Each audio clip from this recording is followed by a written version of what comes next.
Hello students, कैसे हैं आप सब। उम्मीद है सब अच्छे होंगे। तो आज हमने जो 20 डे वन सीरीज की स्टार्टिंग की थी, जो 20 डे सीरीज स्टार्ट किया था, उसका आज दिन है थर्ड, मतलब तीसरा दिन है। तो चलो क्वेश्चंस को स्टार्ट करते हैं और देखते हैं जो आपके रीनीट का एग्जाम है वो कैसे होने वाला है और केमिस्ट्री के क्वेश्चंस कहाँ से आते हैं। इसको हम गारंटेड कह सकते हैं कि हमारे क्वेश्चंस मैथ से ही आपके जो रीनीट का एग्जाम है वही आएगा। तो चलो देखते हैं क्वेश्चंस को। फर्स्ट क्वेश्चन देखते हैं कि एक द्विधात्वी एक द्विसंयोजी धातु का तुल्यांकी द्रव्यमान, जो तुल्यांकी द्रव्यमान है वो कितना है, 32 है। कितना है, 32 है। तो धातु नाइट्रेट का आणविक द्रव्यमान क्या होगा। आणविक द्रव्यमान क्या होता है, मॉलिक्यूलर वेट। अगर किसी का मॉलिक्यूलर वेट निकालते हैं तो हर किसी का वेट लिखते हैं, हर एक मॉलिक्यूल का वेट लिखते हैं और फिर ऐड करते हैं। जो वेट निकलता है फाइनली उसे मॉलिक्यूलर वेट कहते हैं। तो जो धातु है, जो द्विधातु है, तो धातु नाइट्रेट का फॉर्मूला क्या होता है, MnO3। बट इसने क्या बोला है, द्विसंयोजी, जिसपे कितनी है, दो संयोजकता है। दो संयोजकता है तो अगर M पे दो संयोजकता होगी +2 होगी तो ये क्या हो जाएगा, NO2 NO3 है, इस पे 2 माइनस होता है और संयोजकता 2 है तो ये कहाँ पहुंच जाएगा, इधर पहुंच जाएगा। इसमें माइनस का 1 ही होता है और ये नीचे इधर आ जाएगा। तो इसका क्या फॉर्मूला लिख देंगे, M इक्वल टू कितना लिखेंगे, NO3 का होल ट्वाइस। ये फॉर्मूला हो जाएगा। जो धातु नाइट्रेट है उसका फॉर्मूला क्या हो जाएगा, ये हो जाएगा। अब क्वेश्चन में क्या दिया है, क्वेश्चन में दिया है जो द्विधात्विक आयन है, जो द्विसंयोजी धातु है, जो द्विसंयोजी धातु है उसका तुल्यांकी भार दिया है। कितना दिया है, 32 इसका तुल्यांकी भार दिया है। जो तो इसका परमाणुक द्रव्यमान कितना होगा, इसका जो परमाणुक द्रव्यमान कितना होगा। परमाणुक द्रव्यमान क्या, द्विसंयोजी है तो 2 का मल्टीप्लाई करते हैं तो परमाणुक द्रव्यमान कितना होगा,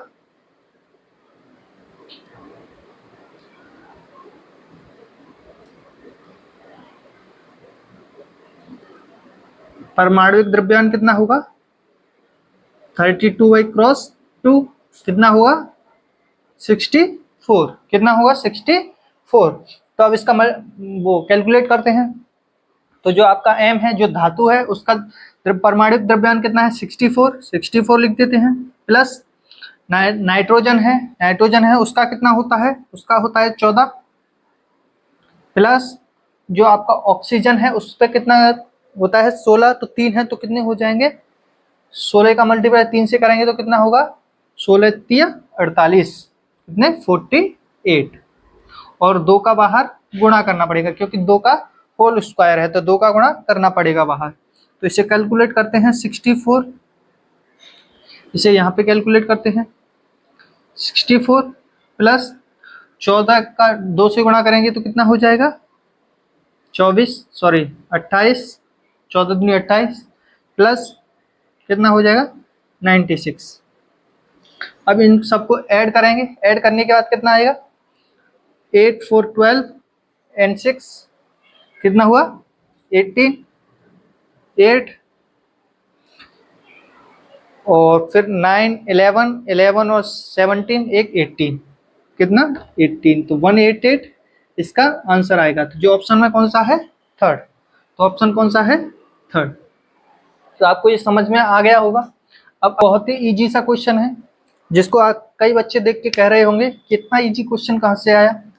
ये इजी क्वेश्चन जरूर है बट बहुत सारे एग्जाम्स में पूछा जा चुका है और आने वाला भी है, तो इसे ध्यान से देखना। और सरल भी है। तो इसमें क्या पूछा है, 4.25 ग्राम NH3 में कुल परमाणुओं की संख्या कितनी होगी। जो NH3 है उसमें कुल परमाणुओं की संख्या कितनी होगी। ऑप्शंस देखते हैं, 1 × 10⁻23, 2 × 10⁻23 एंड 4 × 10⁻23 एंड डी है 6 × 10⁻23। तो इसे देखते हैं। तो NH3 का जो मॉलिक्यूलर वेट होता है वो कितना होता है, NH3 का मॉलिक्यूलर वेट कितना होता है 17 ग्राम। तो 17 ग्राम में कितने अणु है, 17 ग्राम में कितने अणु होते हैं, आवोगाद्रो की संख्या के बराबर होते हैं। तो वो कितना होता है 6 03 होता है इंटू 10⁻23 होता है। तो इसे हम नहीं लिखते हैं, पॉइंट के बाद लिखो या मत लिखो मायना कुछ नहीं है, तो हम सिंपली 6 इंटू 10⁻23 ही लिख देते हैं।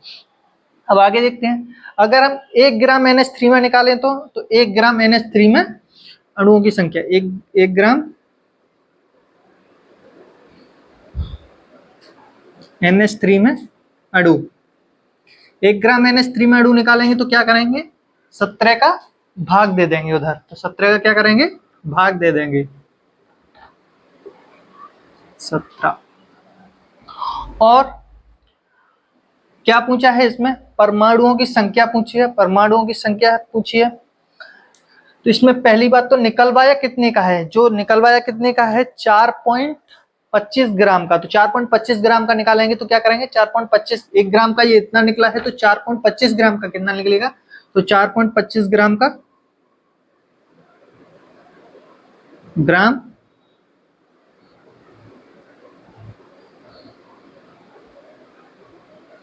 अणु कितने हो जाएंगे 6 इंटू 10⁻23 अपॉन 17, और क्या करेंगे 4.25 का गुणा कर देंगे, क्योंकि 1 ग्राम में इतने हैं तो 4.25 ग्राम में कितना होगा, इतना होगा, 4.25 ग्राम का गुणा कर देंगे। और इसमें ये तो पूरे अणुओं की संख्या निकल रही इस मॉलिक्यूल्स के लिए, इस अणु के लिए टोटल अणुओं की संख्या निकल आई।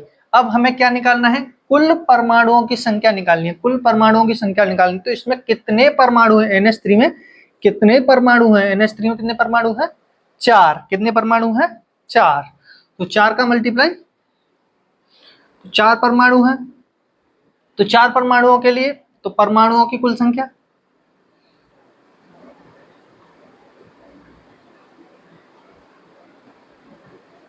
परमाणुओं की संख्या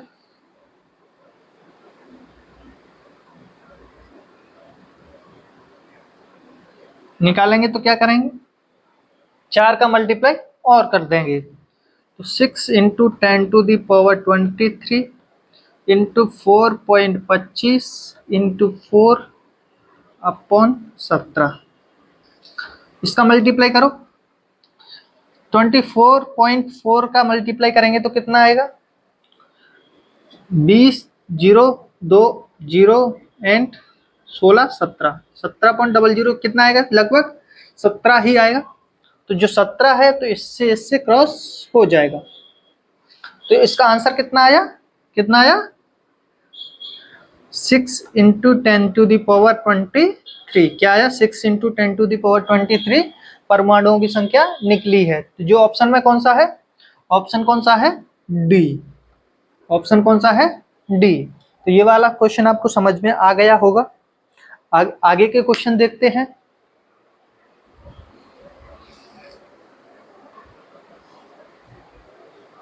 आगे क्वेश्चन देखते हैं, क्या क्वेश्चन है, क्वेश्चन है एक फर्मी है, जो एक फर्मी होती है उसका मान क्या है, एक फर्मी का मान क्या है। ऑप्शन देखते हैं 10⁻³ सेंटीमीटर, 10⁻12 सेंटीमीटर, 10⁻10 सेंटीमीटर, 10⁻15 सेंटीमीटर। तो आप सबके दिमाग में एक ही सवाल आया होगा, एक ही आंसर आया होगा, वो क्या होगा 10⁻15 सेंटीमीटर, जो कि बिल्कुल गलत है, क्योंकि फर्मी का मान 10⁻15 तो होता है, बट किस में होता है, वो मीटर में होता है, किस में होता है, मीटर में होता है। 10⁻15 मीटर होता है फर्मी का मान, जो किस में है, मीटर में, और इसका मात्रक क्या दिया है, सेंटीमीटर में, और सेंटीमीटर में दिया है, तो इसका मतलब क्या है 100 से क्या करना पड़ेगा, इसको मल्टीप्लाई करना पड़ेगा, क्या करना पड़ेगा 100 से मल्टीप्लाई करना पड़ेगा, जब भी सेंटीमीटर में चेंज हो जाएगा। तो 100 से मल्टीप्लाई करोगे तो क्या आएगा, 100 से मल्टीप्लाई करोगे तो 10⁻2 है, और इसकी 15 है, तो 2 चली जाएगी, घट जाएगी, तो क्या आएगा आंसर 10⁻³ सेंटीमीटर। क्या है 10⁻³ सेंटीमीटर। फर्स्ट क्वेश्चन समझ में आ गया होगा, तो इसका ऑप्शन क्या है, ए है। क्वेश्चन डी नहीं है, जिसका आंसर डी नहीं है क्या है, ऑप्शन ए। अब आगे बढ़ते हैं, आगे क्वेश्चन है 60.001 में सार्थक अंकों की संख्या कितनी है, जो सार्थक अंक की संख्या है वो कितनी है। तो ऑप्शन देखते हैं, 5 है, 6 है, 3 है या 2 है। तो जो आप देख सकते हो कितनी है, अंक गिनते हैं 1 2 3 4 5 6, 6 है। और सार्थक अंक कितने हैं, सार्थक अंक हमको पता ही होगा, अगर पॉइंट के बाद कितनी भी जीरो है, कितनी भी पीछे जीरो है, वो सारी कितनी संख्या कौन सी होती है, सार्थक अंक होती है। तो इसका ऑप्शन आंसर क्या है, कितनी संख्याएं हैं, 6, तो इसका ऑप्शन है 6, क्या है, बी। और एक और क्वेश्चन, अगर ये क्वेश्चन होता कि 34.00 है तो इसमें कितने सार्थक अंक है, इसमें कितने सार्थक अंक है, तो आप सभी कहोगे कि इसमें सार्थक अंक है 2, बट ऐसा नहीं है, इसका आंसर क्या है, 4, क्या है, 4, क्योंकि पॉइंट के बाद संख्या में 00 का महत्व तो नहीं होता है, ये सबको पढ़ाया गया है, बट सार्थक अंक गिनते हैं, सार्थक अंक गिनते हैं, तो उसमें हम इसको कैलकुलेट करते हैं, पॉइंट के बाद जितनी भी जीरो है उनको कैलकुलेट करते हैं। अगर पॉइंट से पहले जीरो आते, मतलब संख्या से पहले जीरो आते, तो उसे सार्थक अंक में कैलकुलेट नहीं करते, तो उसे सार्थक अंक में कैलकुलेट नहीं करते। तो ये इतना आपको समझ में आ गया होगा। अब आगे के क्वेश्चंस देखेंगे।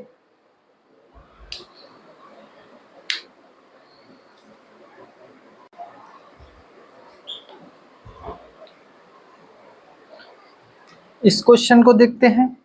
इस क्वेश्चन में क्या है, क्वेश्चन में क्या पूछा है, किस स्थिति में जल के अणुओं की संख्या अधिकतम होगी। जो जल है H2O है, जो जल है उसमें अणुओं की संख्या अधिकतम कौन सी स्थिति में होगी। तो फर्स्ट कंडीशन है 18 ml जल के लिए, दूसरी कंडीशन है 0.18 ग्राम जल के लिए, थर्ड वाली कंडीशन है 1 ATM 273 केल्विन ATM पर 0.00224 लीटर जल वाष्प के लिए, और डी है 10⁻³ मोल जल के लिए। तो आपको पता ही होगा, अगर किसी के अणुओं की संख्या निकालते हैं तो उससे के लिए सबसे पहले क्या करना पड़ता है, उसके लिए सबसे पहले क्या करना पड़ता है, मोल्स निकालने पड़ते हैं। तो मोल्स निकाले हैं सबसे पहले, तो सबसे पहले ये क्या है, जल है, जल किस में दिया है, ml में दिया है, तो फर्स्ट वाला करते हैं, ए है, ए वाला है 18 ml, 18 ml है। और अगर ml को ग्राम में चेंज करेंगे तो उससे पहले हमें क्या पता होना चाहिए, डेंसिटी पता होना चाहिए। डेंसिटी कितनी होती है, वाटर की डेंसिटी कितनी होती है, डेंसिटी ऑफ H2O कितना होता है, 1 ग्राम पर ml, 1 ग्राम पर ml होता है। तो इसका मतलब क्या है, जो वाटर का वेट है, जो H2O का वेट है, वो कितना हो गया, 18 ग्राम, कितना हुआ, 18 ग्राम। तो सिंपली बस इसका आप क्या निकालने हैं, मोल निकालने हैं, मोल फॉर H2O, मतलब H2O के मोल निकालेंगे तो क्या करेंगे, वेट बाई मॉलिक्यूलर वेट। तो वेट कितना दिया है, 18 ग्राम, और H2O का मॉलिक्यूलर वेट कितना होता है, H2O का मॉलिक्यूलर वेट होता है 18। तो कितना हुआ, 1 मोल, 1 मोल आया। और अगर अणुओं की संख्या निकालते हैं तो 1 मोल है, अणुओं की संख्या निकालते हैं तो उसमें एवोगाड्रो संख्या का सीधा सीधा गुणा कर देते हैं। तो इसमें अणुओं की संख्या कितनी आई,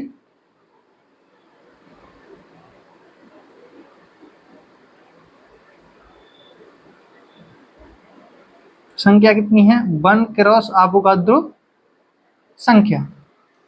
फर्स्ट टर्म में आ गया होगा। अब सेकंड ऑप्शन पे काम करते हैं। सेकंड ऑप्शन में क्या दिया है, 0.18 ग्राम जल के लिए।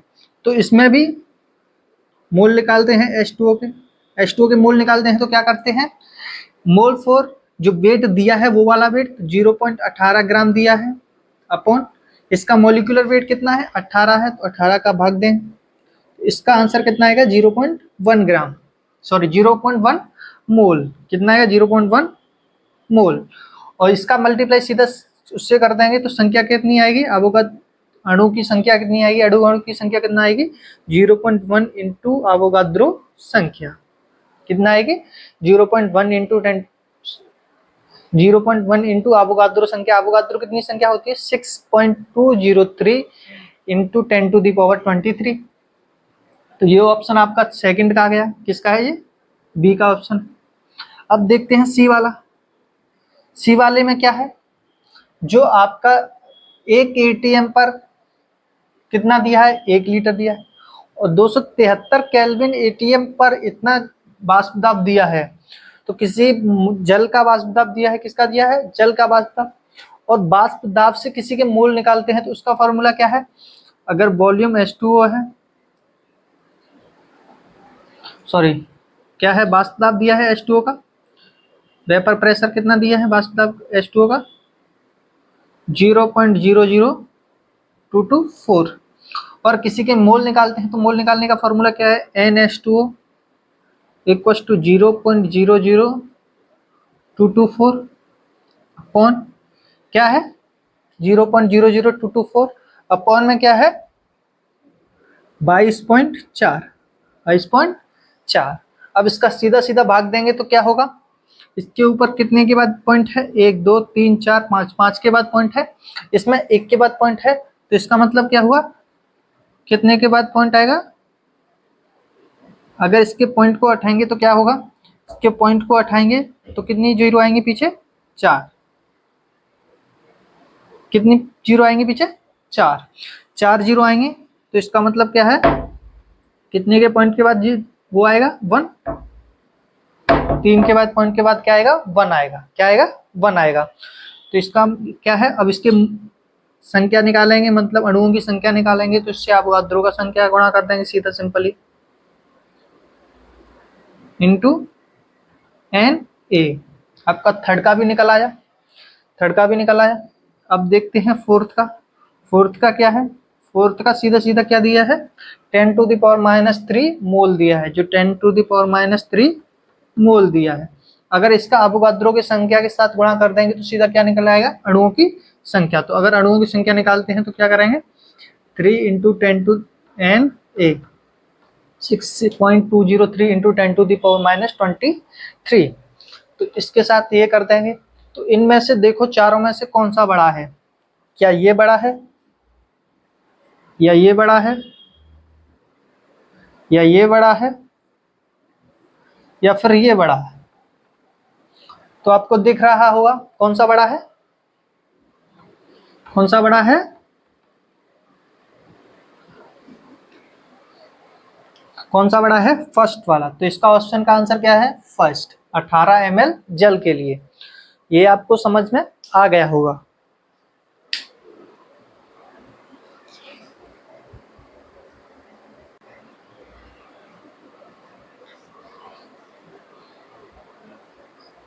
अगला क्वेश्चन देखते हैं। अगले क्वेश्चन में क्या पूछा है वो देखते हैं।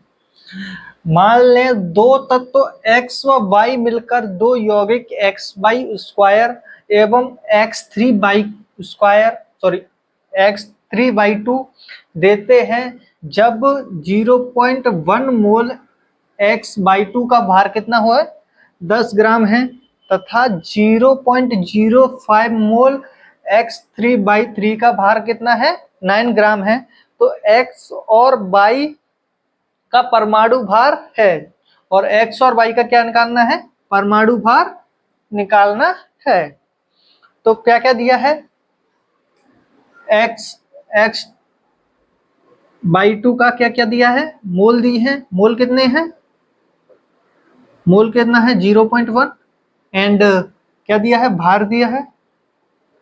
भार कितना है 10 ग्राम। ऐसे ही x3/2 का क्या देखते हैं, क्या क्या दिया है? मोल कितने दिए हैं 0.05। एंड भार कितना दिया है? भार कितना दिया है?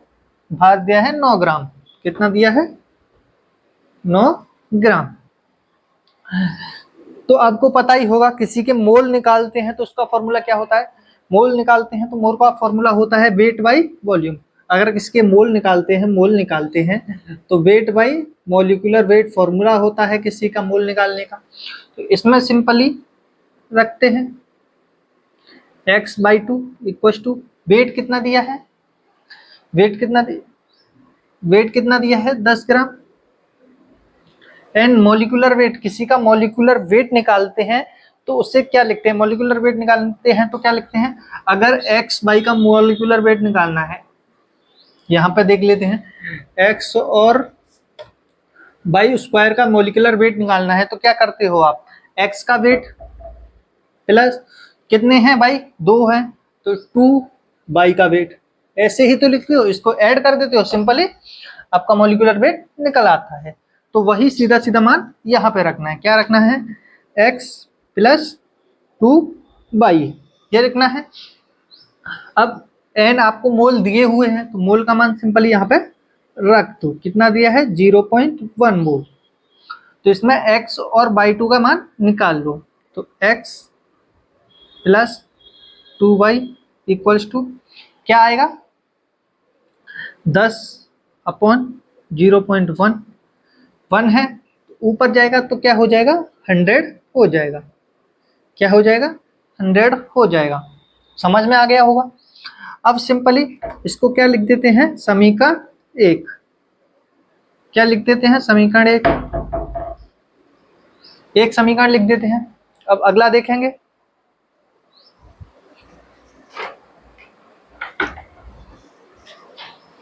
अगला क्या है, अगला है x3/3, सिंपली इसका भी लिखेंगे, कितने बोल दिए हैं 0.05 इज इक्वल्स टू वेट कितना दिया है, वेट कितना दिया है 9 ग्राम, 9 ग्राम दिया है वेट, कितना दिया है 9 ग्राम दिया है, अपॉन आपको क्या लिखना है मॉलिक्यूलर वेट, मॉलिक्यूलर वेट निकालने का आपको पता है कैसे निकालते हैं, तो 3x प्लस 2y ऐसे लिख देंगे।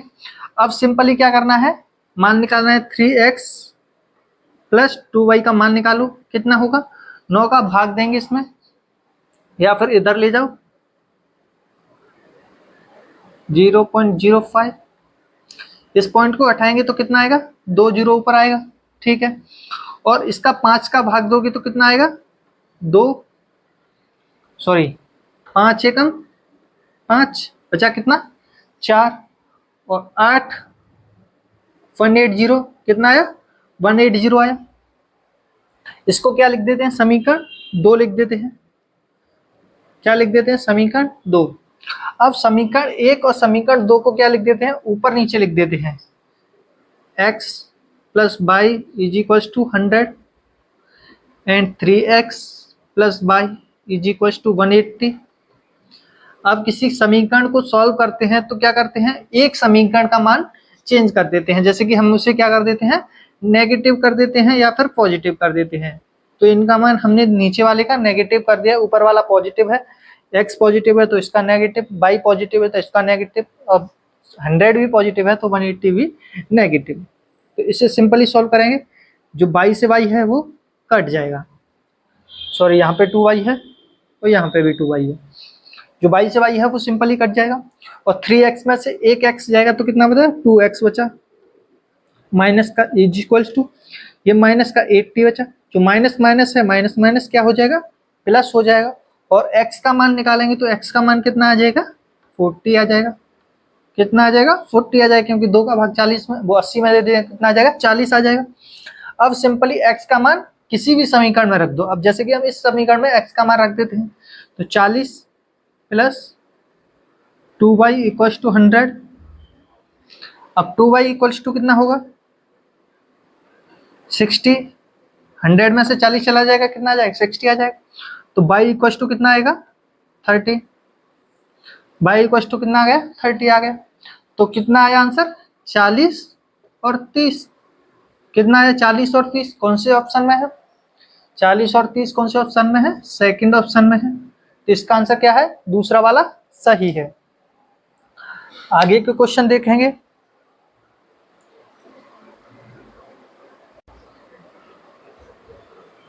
अब ये आगे का क्वेश्चन है, आगे का क्वेश्चन क्या है, हैवर्थ प्रक्रम द्वारा अमोनिया के 20 मोल बनाने के लिए, जो 20 मोल बनाने के लिए आवश्यक हाइड्रोजन परमाणुओं की संख्या, हाइड्रोजन परमाणुओं के मोलों की संख्या ज्ञात करनी है। जो हाइड्रोजन परमाणु अगर किसी हैवर चक्र होता है जिससे अमोनिया बनता है, अमोनिया को 20 मोल बनाना है तो उसमें कितने हाइड्रोजन मोलों की आवश्यकता होगी, वही क्वेश्चन पूछा है इसने। तो हैवर चक्र क्या होता है आप सबको पता ही होगा, क्या होता है, N2 प्लस 3H2 मिलके क्या बनाता है, 2NH3 बनाता है, अमोनिया बनाता है। अब क्रिया बैलेंस्ड है, पहले से ही मैंने बैलेंस करके ही लिखी है। तो ये क्या है, हैवर चक्र है। तो माना कि 2 मोल NH3 बनाने के लिए कितने हाइड्रोजन की जरूरत है,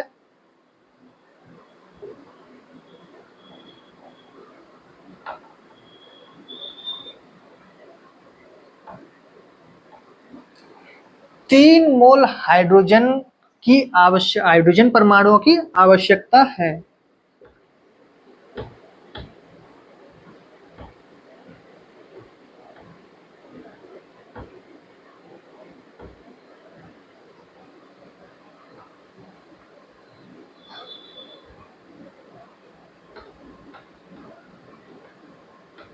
हाइड्रोजन चाहिए।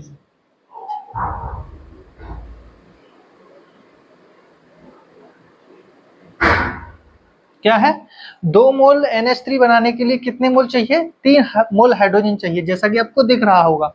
और अगर 1 मोल NH3 बनाना है, 1 मोल बनाने के लिए क्या चाहिए, 1 मोल NH3 के लिए कितने चाहिए, 3/2 चाहिए। सिंपली सबको पता होगा कितना चाहिए, 3 मोल के लिए, सॉरी 2 मोल के लिए 3 मोल चाहिए, और 1 मोल के लिए 3/2 चाहिए, 3/2 मोल चाहिए।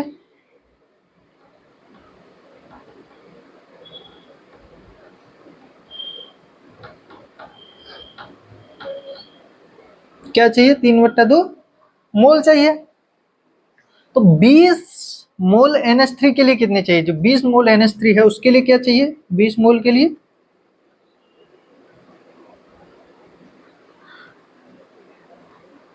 20 मोल NH3 के क्या लिए क्या चाहिए, इंटू 20 कर देंगे तो क्या हो जाएगा, मोल प्राप्त हो जाएंगे हाइड्रोजन के। H2 लिख देता हूं सिंपल, हाइड्रोजन के मोल प्राप्त हो जाएंगे। तो सिंपली सॉल्व करना है, 2 से ये कटेगा 10 बार, 3 × 10 30। तो इसका आंसर क्या आएगा, 30। क्या आएगा, 30 आएगा। कितने मोलों की आवश्यकता होगी, 30 मोलों की आवश्यकता होगी। इसका आंसर क्या है, सी। आपको वैसे भी दिख रहा होगा, सिंपली डायरेक्ट भी कर सकते हैं कि अगर ये देखो ये रिएक्शन है, अगर 2 मोल बनाने के लिए कितने चाहिए, 3 चाहिए, तो सिंपली उसने क्या बढ़ाया है, 20 मोल, 0 को बढ़ाया है, तो 20 को मोल बनाने के लिए कितने चाहिए, इस पे भी 0 बढ़ा देंगे, कितने चाहिए, 30 मोल चाहिए। तो 30 मोल हाइड्रोजन की आवश्यकता है। ये क्वेश्चन पहली बार एक बार शायद नीट में आया था, 2017 की बात है, कितने की याद नहीं, बट ये नीट में क्वेश्चन आया था।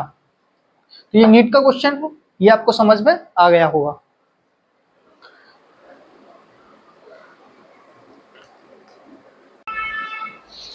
आगे क्वेश्चन देखते हैं, आगे का क्वेश्चन क्या पूछा है। आगे का क्वेश्चन पूछा है, शर्करा को 2 लीटर 0.1 मोल जलीय विलयन को बनाने के लिए शर्करा की आवश्यकता मात्रा कितनी होगी, जो आवश्यक मात्रा है वो कितनी होगी, किसी मतलब 0.1 मोल जलीय विलयन बनाना है, उसके लिए शर्करा की कितनी आवश्यकता होगी वो पूछा है। ये जेई मेंस का सवाल है, मेंस का सवाल है, और अभी मैंने कराया था वो नीट का सवाल था। तो ये नहीं है कि मैं कोई भी सवाल करा देता हूँ, कोई भी सवाल लेके यहाँ पर लिख देता हूँ और आपको सॉल्व करा देता हूँ, ऐसा बिल्कुल नहीं है। मैं हमेशा ऐसे क्वेश्चंस को देख के लाता हूँ कि जो आपके कॉम्पिटिटिव एग्जाम में, किसी ना किसी कॉम्पिटिटिव एग्जाम में आ चुके हों, उन्हीं क्वेश्चंस को मैं कराता हूँ यहाँ पे। तो ये भी जेई मेंस का सवाल है, तो इसे सॉल्व करते हैं, देखते हैं। और जो भी मैंने पीछे कराए हैं वो भी सभी कॉम्पिटिटिव एग्जाम के लिए हैं। तो वो सारे क्वेश्चंस आपके लिए बहुत ज़्यादा इंपॉर्टेंट हैं। जो आपको सरल लग रहे हैं वही क्वेश्चन आ भी सकता है इस बार, और ऐसा भी हो सकता है ना भी आए।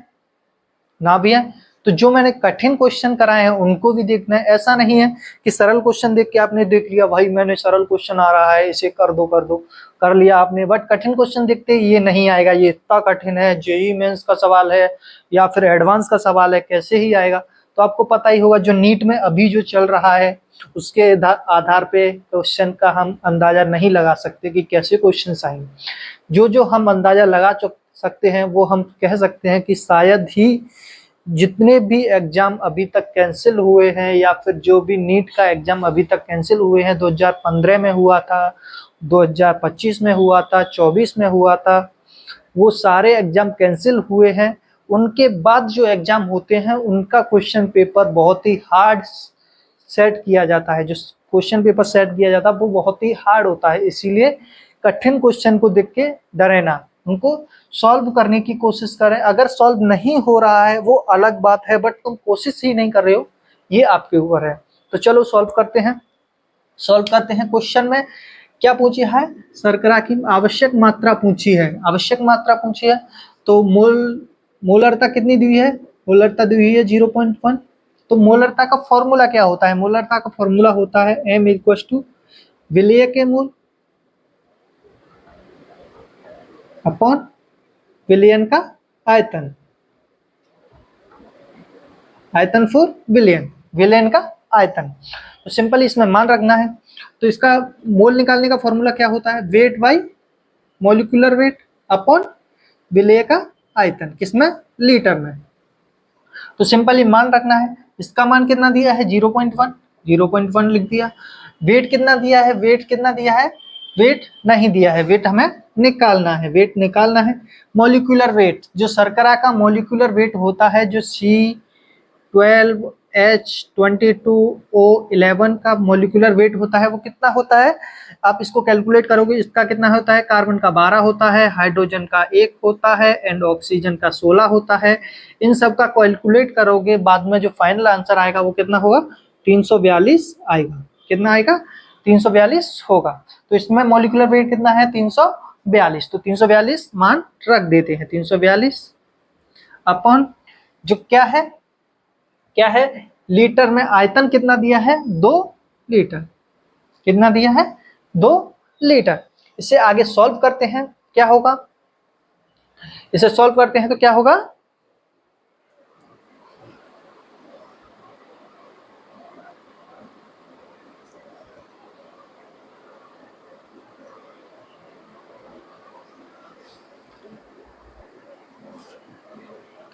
इसको सॉल्व करेंगे तो क्या करेंगे, नीचे क्या है वो 2 है तो इसके नीचे 1 मान लेते हैं। तो क्या करते हैं, नीचे नीचे का गुणा, ऊपर ऊपर वाले का गुणा करते हैं। तो इसका इससे गुणा करेंगे तो कितना आएगा, क्या आएगा, 0.1 इज इक्वल्स टू कितना, वेट बाई, इसका 2 से गुणा करेंगे तो कितना आएगा, 684। कितना आएगा, 684। अब इसका मल्टीप्लाई सीधा इससे कर देंगे तो वेट कितना निकल के आएगा, वेट जो निकल के आएगा वो कितना होगा, इससे मल्टीप्लाई करेंगे तो 68.4। क्या आंसर आएगा, 68.4 ग्राम आएगा। क्या आएगा, 68.4 ग्राम आएगा। तो ऑप्शन देखते हैं, ऑप्शन में कौन सा है, ए वाला ऑप्शन है, ए वाला आंसर है। तो ये आपको समझ में आ चुका होगा। तो थैंक यू एवरीवन, हमारे चैनल से जुड़ जाइए जिससे हम इसी प्रकार के और क्वेश्चन करा सकें। हम कुछ वीडियो बड़ी हो जाने के कारण हम छोटे छोटे क्वेश्चंस और कम क्वेश्चंस लेके आ रहे हैं। वीडियो को थोड़ा बड़ा करेंगे जब हमारे कुछ व्यूज अच्छे से आने लगेंगे, जब लोग हमारे वीडियोस को देखने लगेंगे तो हम वीडियो को और बड़ा करेंगे, क्वेश्चंस और ज़्यादा लेके आएंगे। तो हमारे चैनल को सब्सक्राइब कर लें एंड बेल आइकन को कंप्रेस कर दें जिससे आपको वीडियो का नोटिफिकेशन सबसे पहले पहुंच सके। तो थैंक यू एवरीवन, मिलते हैं नेक्स्ट वीडियो में, जब तक के लिए अलविदा।